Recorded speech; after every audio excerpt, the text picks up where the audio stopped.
Ultimate Guide to Float Adjustment, 12 Most Troublesome Questions for Beginners, solved in one article. The fishing float is the eyes of an angler, yet many beginners find themselves confused when adjusting it, leading to frustration and missed opportunities. To help you improve your fishing experience, we've compiled answers to the 12 most common float adjustment issues for beginners. Let's dive into the core skills of float adjustment, and get you catching more fish in no time. 1. Why won't the float stand upright? Main causes: lead weight too light, insufficient weight to pull the float into the water. Line tangling, main line or subline tangled with the float seat or rod tip. Improper float selection, the float has too large a lead capacity for the light sinker. Insufficient water depth, the water is too shallow for the float. Solutions: straighten and check the line set. Increase the lead weight. Confirm the water depth is sufficient. Choose a float that matches the lead capacity. 2. Why does the float sink completely after baiting? Core reason: the bait weight is too heavy for the preset buoyancy. Solutions: weigh the bait, adjust the float to half water with an empty hook, then test with a bait to see how much it sinks. Adjust with bait. After adding double baits, trim the lead so the float shows the desired number of eyes. Switch the float, use one with a larger lead capacity if the bait is heavy. 3. Why does the eye count vary with each cast? Main causes: uneven casting, inconsistent underwater terrain or depth changes.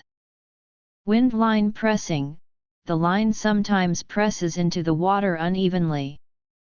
Changes in bait condition, size, specific gravity, or dissolution rate may vary. Line set issues, tangled lines or damaged float components. Solutions: aim to cast accurately to the same spot. Press the wind line after each cast. Maintain consistent bait size and condition. Regularly check your line set for tangles or damage. 4. Why does the float move, but always result in empty hooks? Main causes and solutions: fishing too sensitively, small movements from small fish or line brushing can be amplified. Solution: fish more bluntly by increasing the float's eye count, e.g., switch from 2 to 3 or 4 eyes. Hook issues, too large or dull hooks. Solution: use appropriately sized and sharp hooks for the target fish. Poor bait condition, hard or oversized bait blocks the hook or has an unsuitable flavor. Solution: adjust bait size, softness, and flavor. Unclear float signals, overly curved sublines or blunt lead sinkers. Solution: lower the float for more sensitivity. Incorrect timing for rod lifting, lifting too early or too late. Solution: observe fish feeding patterns and practice proper timing. 5. Why does the float stay motionless, like a fixed sea god needle? Main causes: no fish in the nest, fish may have left or never arrived. Bait issues, unsuitable flavor, condition, or excessive bait in the nest. Fishing too bluntly, poor signal transmission to the float. Environmental changes, sudden weather shifts or water temperature changes. Solutions: check the nest and replenish bait if needed. Adjust bait for flavor and size. Pull down the float for more sensitivity.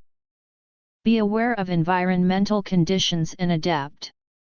6. How to adjust the float in flowing water? Core idea: adapt to the water flow for stability and better sensitivity. Methods: large running lead, open the stopper and use a large lead sinker to anchor the float. Fish drag the line, moving the float when biting.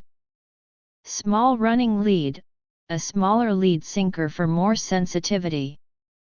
Blunt fishing, increase the float's eye count, e.g., adjust to 4 or 5 eyes, to keep the hook and bait at the bottom. Drifting float method, in mild currents, fish bluntly with double baits and let the float drift with the current to attract fish. 7. How to handle unstable floats on windy days? Solutions: use a larger float, choose a float with more buoyancy and a sturdier shape for wind resistance. Fish bluntly, increase the eye count and let the baits lie on the bottom. Shorten sublines, reduce the length to minimize swing from wind. Lower the rod tip, keep it near the water to reduce wind line impact. 8. Why is the lead capacity marked on the float inaccurate? Main causes: different testing conditions, variations in line diameter and water temperature can affect buoyancy.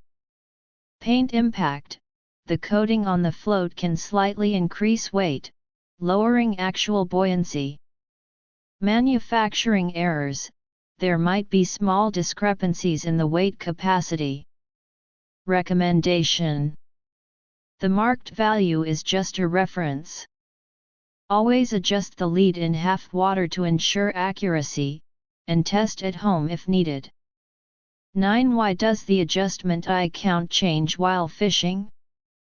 Main causes: float absorbing water or temperature impact, poor quality floats can absorb water, affecting buoyancy. Line set absorbing water, nylon lines can become heavier and pull down the float. Lead issues, worn or loose lead may affect float weight. Float damage, cracks or other damages can alter the float's performance. Solutions: choose stable, high-quality floats.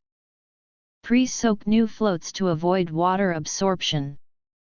Regularly check for wear or damage in the line and lead. Conclusion: float adjustment isn't as mysterious as it seems. It's about balancing the float, line set, bait, and water conditions. By mastering the basic principles and practicing with flexibility, you'll be able to tackle any float issue and improve your fishing results.